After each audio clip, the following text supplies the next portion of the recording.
Hello students, आज का जो टॉपिक हमारा रहेगा that is types of polarisation. इस लेक्चर से पहले हम पोलराइज्ड लाइट और अनपोलराइज्ड लाइट के बारे में स्टडी कर चुके हैं। तो पोलराइजेशन में हम जो कंसीडर करते हैं, हम देखते हैं कि जो इलेक्ट्रिक फील्ड है आपकी, उसका जो टिप है वो प्रोपगेशन ऑफ लाइट, यानी कि जिस लाइट डायरेक्शन के अंदर लाइट मूव कर रही है उसके साथ किस तरह से ओरिएंटेड है। तो इसी डिपेंडेंसी के ऊपर कि इलेक्ट्रिक फील्ड वेक्टर जो है किस तरह से डायरेक्शन बना रहा है, उसी डिपेंडेंसी के ऊपर हमने क्या किया है, हमने पोलराइज लाइट को तीन जो है टाइप्स के अंदर डिवाइड कर लिया है। One is known as plane, another is known as elliptical and one is known as circular.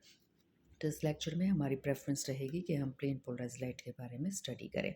तो प्लेन पोलराइज लाइट के बारे में जब हम देख रहे हैं तो हमने वहाँ पे ये देखा कि जो इलेक्ट्रिक फील्ड है उसको हमें सिंगल प्लेन के अंदर, लेकिन सिंगल प्लेन भी कैसा होना चाहिए, वो परपेंडिकुलर होना चाहिए direction of propagation of light के। तो अगर आपके पास कुछ इस तरह से है कि डायरेक्शन जो है आपकी प्रोपगेशन ऑफ लाइट कुछ इस तरह से है और आपकी जो इलेक्ट्रिक फील्ड है परपेंडिकुलर होनी चाहिए, और आपको हम ऑलरेडी जो है बता चुके हैं कि इस डायरेक्शन के परपेंडिकुलर सारी ही डायरेक्शंस होंगी। आप कोई वेक्टर ले लीजिए, सारी डायरेक्शंस आपके पास परपेंडिकुलर होंगी। तो हमने कंसीडर कर लिया कि हमने तो इलेक्ट्रिक फील्ड कुछ इस तरह से कंसीडर की है। तो अब आप जब तक प्लेन पोलराइज पढ़ेंगे तब तक आपकी फील्ड, इलेक्ट्रिक फील्ड कुछ इसी तरह से सिंगल प्लेन के अंदर ही ओरिएंटेड होनी चाहिए। और प्लेन को हम इस तरह से भी दिखा सकते हैं कि ये आपका परपेंडिकुलर है डायरेक्शन ऑफ प्रोपगेशन के। इसमें आपके जो एम्पलीट्यूड है इलेक्ट्रिक फील्ड का वो भी चेंज नहीं होना चाहिए, एम्पलीट्यूड भी आपका कांस्टेंट होना चाहिए। तो आपने क्या किया है, आपने एक तो डायरेक्शन जो है वो स्पेसिफाई कर दी है, दूसरा आपने एम्पलीट्यूड भी स्पेसिफाई कर दिया है कि कांस्टेंट वैल्यू होना चाहिए।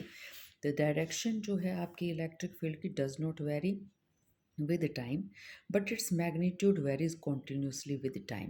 अब यहाँ पे देखिएगा, मैग्नीट्यूड जो है आपका टाइम के साथ इंक्रीज कर रहा है फिर डिक्रीज कर रहा है। तो एम्पलीट्यूड जो है वो आपका कांस्टेंट होना चाहिए, यानी कि जो मैक्सिमम डिस्प्लेसमेंट है फ्रॉम द मीन पोजीशन वो आपकी कांस्टेंट होनी चाहिए। तो टाइम के साथ जो है आपका डायरेक्शन कांस्टेंट रहेगा कॉन्टिन्यूसली।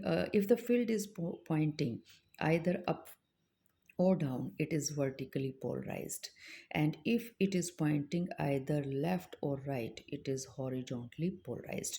तो अगर आपने ऊपर और नीचे दिखाया है इलेक्ट्रिक फील्ड का ऑसिलेशन या फिर वेरिएशन तो आप इसको कह देंगे वर्टिकली पोलराइज्ड, और अगर आपने यहाँ पे इसी में लेफ़्ट और राइट इंडिकेट किया है तो आप इसको कह देंगे हॉरिजॉन्टली पोलराइज्ड लाइट।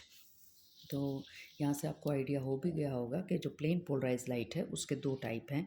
एक है आपके पास हॉरिजॉन्टली प्लेन पोलराइज लाइट और another is your that is vertically polarise light. तो इलेक्ट्रिक फील्ड जो है आपने क्या किया है, यहाँ पे एक पर्टिकुलर डायरेक्शन के अंदर जो है वहाँ पे इसको रख दिया है डायरेक्शन ऑफ प्रोपगेशन के साथ, लेकिन हमेशा 90 डिग्री के एंगल पे ही या उसी प्लेन वर्टिकल प्लेन में ही होगा या हॉरिजॉन्टल में होगा, ये ज़रूरी नहीं है। ये भी हो सकता था कि हम जो है डायरेक्शन जो है लेफ़्ट राइट यानी कि इस तरह और इस तरफ लेने की बजाय या फिर ऊपर या नीचे लेने की बजाय हम थोड़ा सा कुछ इस तरह से भी ले सकते थे, टेढ़ा भी ले सकते थे। तो यहाँ पे जो है परपेंडिकुलर तो है ही ये किसके साथ, that is direction of propagation के साथ, लेकिन अब ये इस जो पेपर है इसके परपेंडिकुलर या इसके हॉरिजॉन्टल नहीं है। ये भी हो सकता है कि पेज के साथ ये कुछ एंगल बना के चले। तो आपके पास ये आर्बिट्रेरी एंगल के ऊपर भी आपकी लाइट जो है वो पोलराइज लाइट हो सकती है। अगर हमारे पास कुछ ऐसा केस आ जाए कि एक पर्टिकुलर एंगल पे आपके पास इलेक्ट्रिक फील्ड जो है, यानी कि इस पेपर के हॉरिजॉन्टली मूव ना करे और वर्टिकली मूव ना करे इलेक्ट्रिक फील्ड, अगर इसके अलावा किसी भी डायरेक्शन में मूव कर रही है तो इलेक्ट्रिक फील्ड को हम दो कंपोनेंट्स में डिवाइड कर देंगे।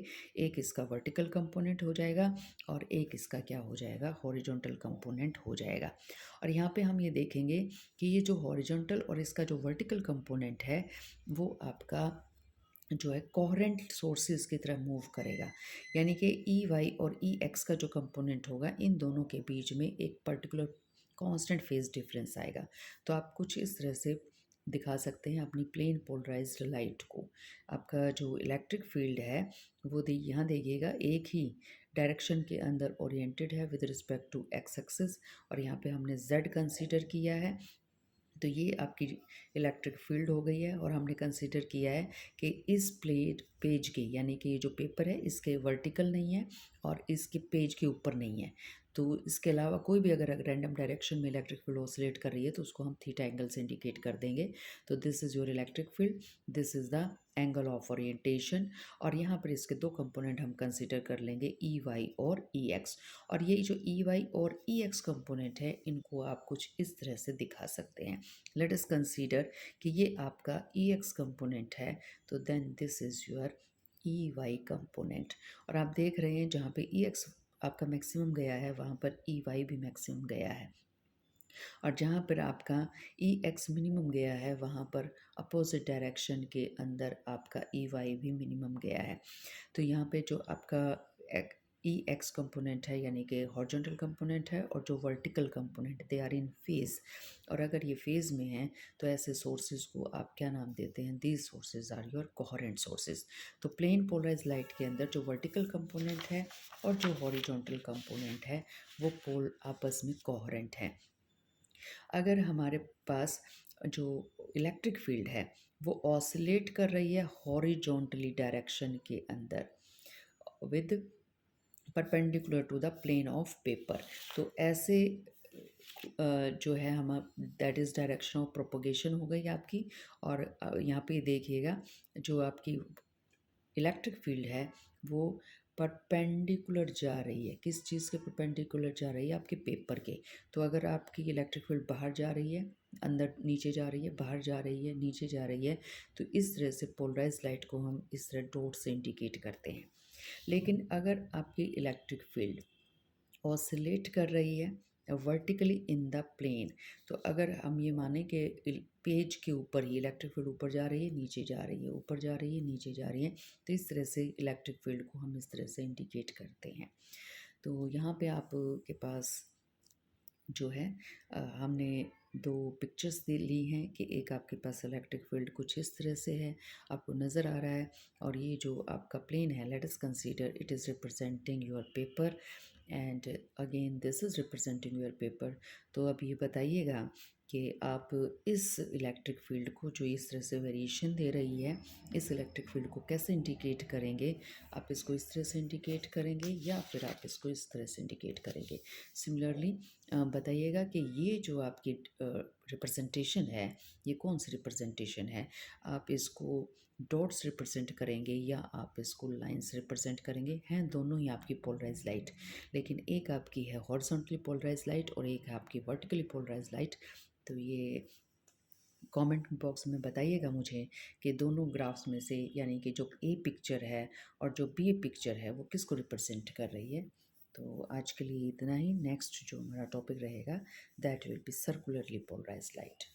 तो आपका दिन अच्छा जाए और आपकी सेहत ठीक रहे, इसी आशा के साथ नेक्स्ट लेक्चर में हम आपसे मिलते हैं।